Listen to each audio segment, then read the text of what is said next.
Next speaker is Vicky Chang.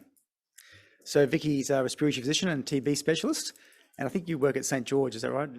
Yeah, and so we're going to hear about an MDR TB project or review. Thanks. Hi, thank you everyone. So I'm just going to present the project I've been doing with Greg. This is part of my PhD chapter. So it's mainly focused on MDR TB in Australia. There was two parts of the project. The first part is mainly looking at the MDR TB patients management in terms of the antibiotic therapy that we use and also their treatment completion. And the second part is looking at the context for this group of the patient, what in terms of the contact tracing that we've done and what happened to those patients. So we know that MDR TB is a very major burden for global health challenge because of prolonged toxicity for the drugs and also the poor treatment outcomes as a result from that. In high-income country like Australia, the treatment can be individualized, which is what we have been doing for a long time to optimize the efficacy and reduce the toxicity. So we're hoping to look at the outcome for these patients who have received the individualized treatment in Australia, in New South Wales. Now, it's a retrospective cohort because with a small number of patients that we got between 2000 and 2016, I will look at the clinical characteristic for this patient, and pretty much I go to the medical record for this patient to look at for the whole treatment they have from the beginning to the end and whether they complete the treatment. And also we look at whether they have any adverse event, and that was also look at with another medical student, and we look at the grading, whether we agree with the treating physician. And we describe the frequency for the treatment outcomes and the data using descriptive analysis. Now, in total, we have identified 76 patients for ICP-ML lab between 2000 and 2016, but we were only able to look at 55 records out of 7 hospitals. Some were we're not able to find that patient record at all, and some were just like in an area that we couldn't get there, maybe just a really remote places. So out of the 55 patients, what we can get, and same thing, we actually pretty much have 7 ethics approval just for this retrospective study. The median age was 32, which is quite young, not surprising, and 98% of the cohort were born outside Australia. About 20% of them have a previous history of TB. About 52 patients have HIV status recorded, and 1 of them was test positive, and they have received concurrent antiviral treatment as well. Pulmonary TB was diagnosed in about 66% of the patient, and smear positive was present in about 47% of the cohort. The duration of the symptom was about 8 weeks before they got the formal diagnosis. As you can see also in the table, most of them have some X-ray changes as well, and they have cavity even on presentation as well on the X-ray. Rapid molecular testing was only available in 2011, it's kind of like halfway for our study, and it was performed on up to about 67% of the patient. The duration between the rapid testing to the second line DST was quite quick, usually about 16 days, and the median time for the diagnosis for TB to MDR TB was about 40 days in our cohort. And I've listed the table for the resistant to the first and second line drugs. And interestingly, for cranial resistance was also present in about 18% of the cases as well, although a lot of them was not documented quite clearly when we look at the record. Now, most of the patients received about 4 to 7 types of antibiotics in total, and the treatment was consistent with the WHO recommendation at the time in 2016, which is 4 core second-line drugs, with one of them being injectable. And the injectable we most commonly use are amikacin and capromycin, and they range from like weekly dosing, or some of them have 3 to 5 days a week. Now, most of the patients, about half of them were hospitalized at the initial treatment period. And what it's important in our cohort is they all received the treatment at least about 3 to 5 days a week under the observation of a nursing staff in the clinic. And the duration for the inpatient outbreak treatment was 700 to 600 days respectively. And in terms of the duration for the intensive phase was about 6 months, and durations for the continuation phase about 14 months. In terms of the SME conversion was about 58 days, and culture conversion about 59 days. More than half the patient has become SME negative by about 2 months, and 49% were culture negative. However, after that, beyond that, when it go after 5 months, a lot of the patient was not able to produce any sputum. And we look at lots of the facility, I think doing induced sputum is not that easily arranged. So a lot of patient actually doesn't have sputum collected beyond 5 months, and only 8 of them, you can see on the table, have sputum collected at 7 months and at the end of treatment. So that obviously have a significant impact when we look at the treatment outcome if we're using the Larson's criteria, because only one of them can be defined as a cure because we don't have any microbiological confirmation to define that. And most of them are under completion in terms of pulmonary TB. One patient was transferred out of Australia 4 months after treatment period, but we do have a very good high treatment completion rate in our cohort. Adverse events was commonly reported, which is not surprising, and ototoxicity, I guess, is mainly what we're interested in particular because of the use of injectable in that time, and that happened in 44% of the patient. About half of the patient have the testing done once they report the symptoms, but only 37% of patients have the testing done within a month after they start the treatment. And I'm not sure is it because, and I can see it's mainly related to the facility they're in. Some probably a bit easily arranged, and some facilities a bit harder to get the testing done. And hepatotoxicity and gastro symptoms are very common, but none of these adverse events were graded 4 or 5, so they're all fairly minor. So I guess what we've seen in the study is there's definitely have a high treatment success rate using individualized therapy, and perhaps in our study with the use of the nurses supervising them, that might probably able to make the patient able to finish the treatment a bit better with a close monitoring of the adverse events as well, and act on it if there's any side effect developed. Now, I might just quickly jump on the second part of the study. It's mainly to look at this 55 patient, what happened to those contacts of this patient. So it's the MDR TB contacts. We know that MDR TB contacts have a high risk of developing latent TB or even active TB. And contact tracing is the important strategy that we've been using for a long time. However, the prevalence for latent TB and TB among MDR TB contacts do varies between settings. So we'll hopefully look at what happened in New South Wales. Now, this is the current contact tracing pathway that we're doing in New South Wales. We identify and prioritize the contacts when a patient been diagnosed with a TB or MDR TB, and the CHEST clinic will try the best to contact all these patients, and they'll be offer either a skin test, or this day we'll probably do this IGRA a bit more, and then they will be seen in the clinic afterwards, and they might offer some x-ray and also collect some sputum if they have symptoms as well. And they will classify whether they have no TB-related disease and subsequent discharge, or if they do have latent TB, then those are the people that we would like to follow them up and offer chemoprophylaxis if it's appropriate. So same thing is a retrospective cohort of those people, and we use the medical record to look at the eligible contact, and we look at the outcome for the screening and whether the patient been offered chemoprophylaxis and whether they complete the treatment as well.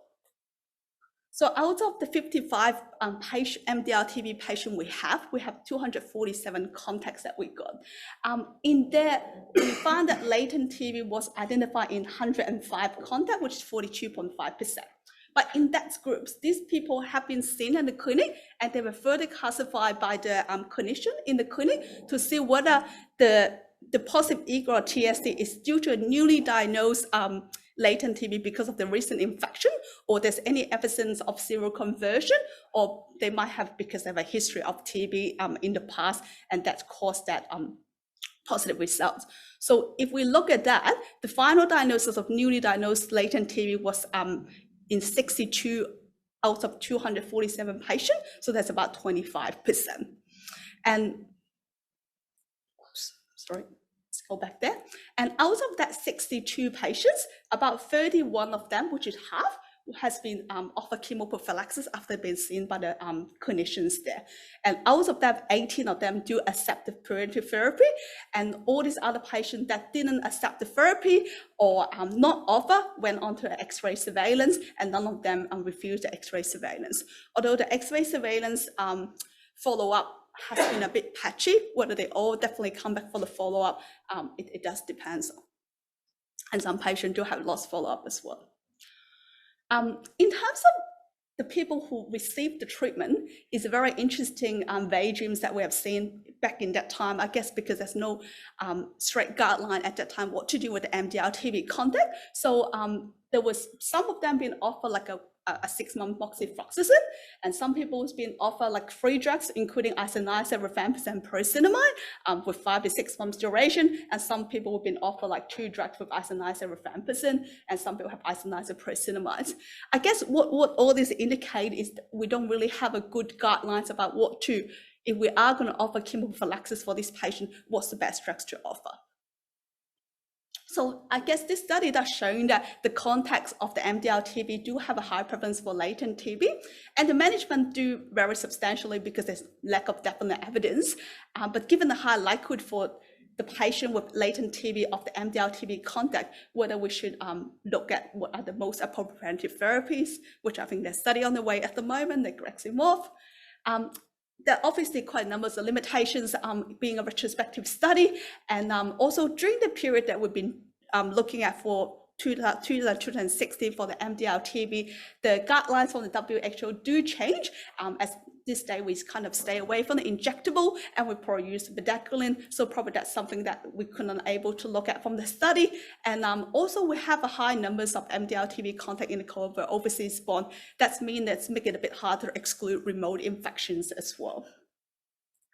I guess just to move forward from here, the high treatment completion rates from our study do indicate that using healthcare worker to supervise the treatment, despite the frequent side effects, can achieve a good completion rate, especially in the like high resource setting in Australia. And also the high prevalence for the contact for latent TB.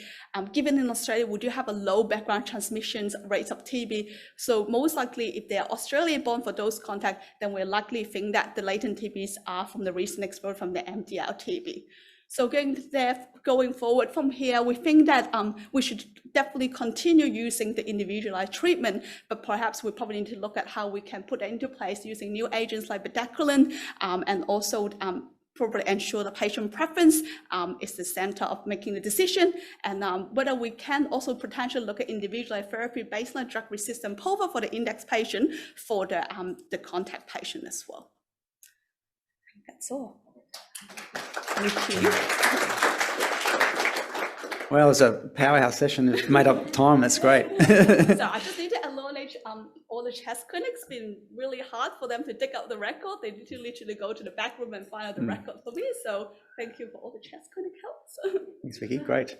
Well, we do have time now for a question or two for Vicky. So, yeah, Ben. I'll just give you this, Ben.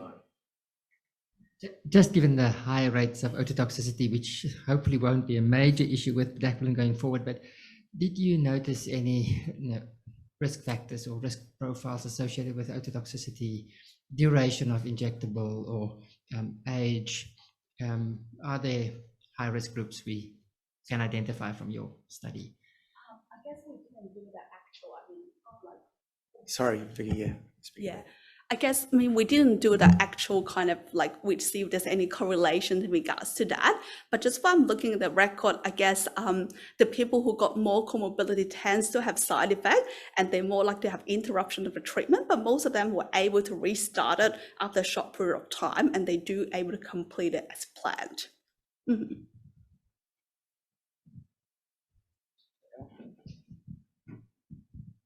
Thanks, Vicky. I was just wondering if you presented the information on preventive therapy for MDR contacts, and there was a bit of moxifloxacin and then a bit of others. Yes. But did you notice that changed over time? Because I would have thought that might have been more in the later years that there was some moxifloxacin use and not previously, or is it? I find it's more center based. Yeah. So there's a certain clinic in New South Wales put lots of patients more on moxifloxacin. So I wonder whether it's more like a physician preference, like by looking at the record that I can gather. Unfortunately, I didn't quite work out like whether in terms of whether they use moxifloxacin in a later year or not. Yeah. I would have thought we'd more use it now than previously. Than before, yes. Thank you for a very nice talk. I had a question about the use of the isoniazid and rifampicin, because you mentioned that these contacts were likely related to the drug-resistant case. So then to me, it doesn't make sense to offer them that type of treatment. Would you expect LTBI from their previous home country? Then you could make some sense, but do you have any comments?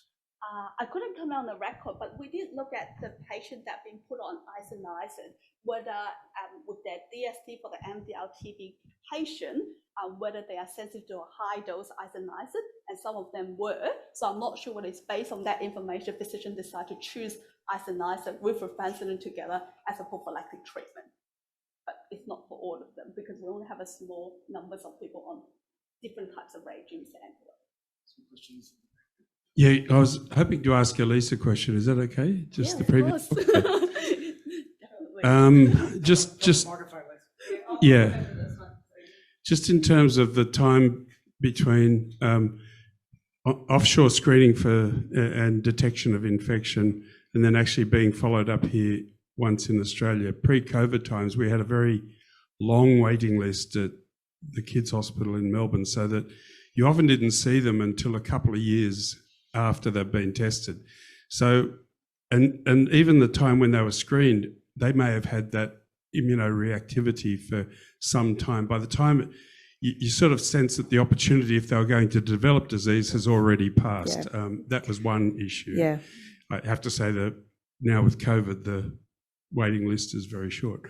But the other one was we've found also that people from some folk, and it's often people well educated, perhaps often the more higher income group, they refuse to believe the results of the test from where they come, and they demand that the test be repeated back in Australia. That's been commonly done, so they end up having it all Multiple again. They're tests, just yeah. some observations. Thank you. Yeah, they're that's just good to know. challenges in that context. Yeah, thanks.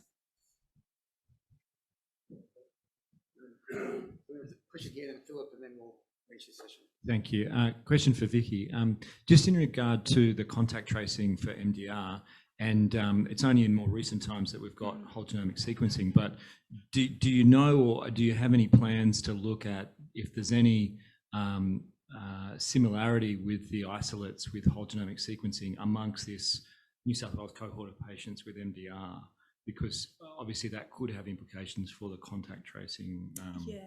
If there's one that's linked and subsequently reactivated and was missed in the initial. Yeah, we haven't, but I mean, obviously we would like to expand this a bit further, given its major problems. Yeah.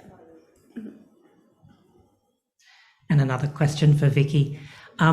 So if I understood, you used the Larson definitions for outcomes? Yes, Yeah. that's what we chosen, when we analyzed the data. Yeah, so I guess there's been a couple of different definitions, and WHO has just changed outcomes definitions again. Have you looked at the group, since it's a small group, and whether different definitions make any difference? Like, for example, you obviously had a lot of injectable toxicity, and in the 2012-13, so older guidelines, you changing 2 drugs would be a failure, even though that patient may go on subsequently to be cured. So just wondering if you've looked at that. That was actually one of the comments when we submit for manuscript revision as well, which is still under review. So if we look at the WHO definition, then they all in the completion rate is much higher, it's up to about 98%, and one is transfer out. And it just with the last one that we couldn't have the cure definition because we just don't have the microbiological confirmation. But the physician was happy with the patient progress that they don't have any evidence of active disease. Thank you. Thanks, Vicky. Thanks to all our speakers for that session.